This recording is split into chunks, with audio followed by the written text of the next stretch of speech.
আসসালামু আলাইকুম টুম্পা 7 থেকে আমি টুম্পা আছি আপনাদের সাথে। আজকে আপনাদের সাথে শেয়ার করব কি নাম দেব এটা আমি জানি না, যাই হোক নামটা যেটাই হোক। তো আমি সাধারণত রান্নার রেসিপি শেয়ার করি, তো খাওয়ার ভিডিওটা শেয়ার করি। আজকে সবজিটা এত ভালো হয়েছে যার কারণে আমি খাওয়ার ভিডিওটা শেয়ার না করে পারলাম না।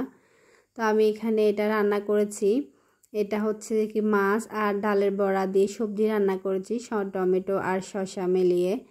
তো এটা আসলে খেতে খুবই ভালো হয়েছিল, যার কারণে এই খাওয়ার ভিডিওটা শেয়ার করছি। গরমের ভিতর আপনি বারবার 2-3টা তরকারি রান্না না করে যদি এরকম একটা সবজি মাছ রান্না করেন, সেই ক্ষেত্রে হালকা তেল মশলায় আপনার আর অন্য কোনো রান্না করতে হবে না। চাইলে এটা শীতের সবজি দিয়েও রান্না করা যায়। শীতকালে তো আমাদের অনেক সবজি পাওয়া যায়, বা যে শসা টমেটোগুলো তখন আরও অনেক ফ্রেশ থাকে, তো এগুলো দিয়ে চাইলে রেসিপিটি করতে পারেন।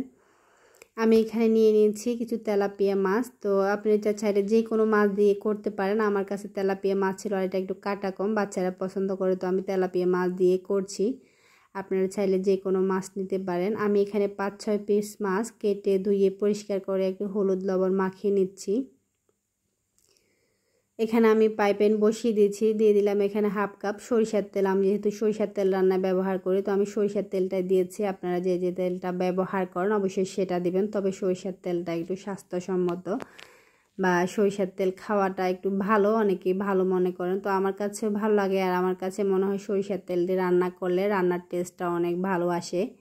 তো কেউ যদি পছন্দ না করেন স্কিপ করতে পারেন, বাট এটা না দিয়ে যে তেলটা রান্নায় ব্যবহার করেন এটাই দিতে পারেন। তো আমি উল্টে পাল্টে মাছটা এখন একটু ভেজে নিচ্ছি, ভালো করে মাছটা একটু ভেজে নেব। খুব যে ড্রাই ফ্রাই করব সেরকম না, হালকা একটু শ্যালো ফ্রাই করলে হবে, যেহেতু মাছটা পরে আবার রান্না করব।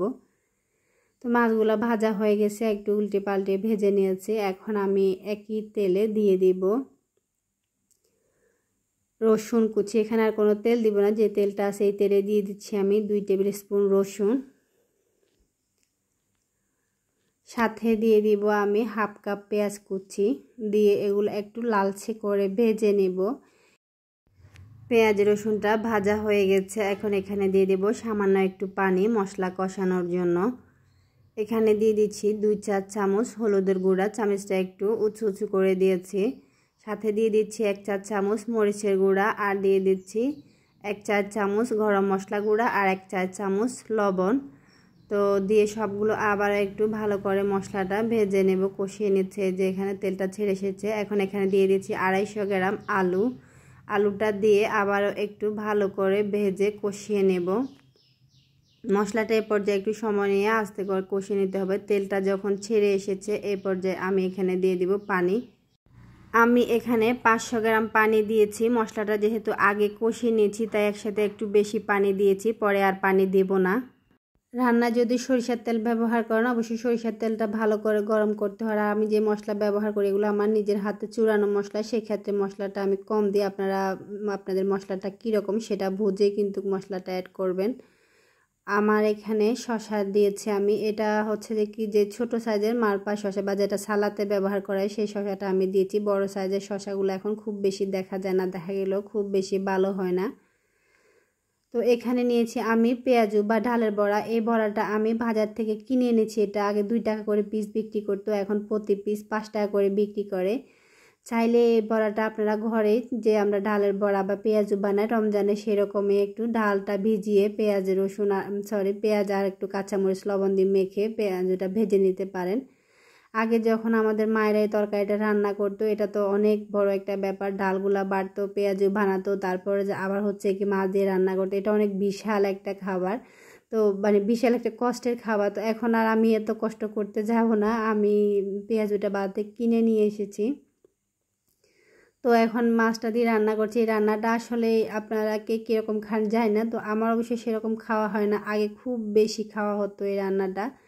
বাট এই রান্নাটার ভিতর আলাদা একটা মনে হয় যেন কিছু আছে, যে পেঁয়াজুটা দিয়ে রান্না করছি।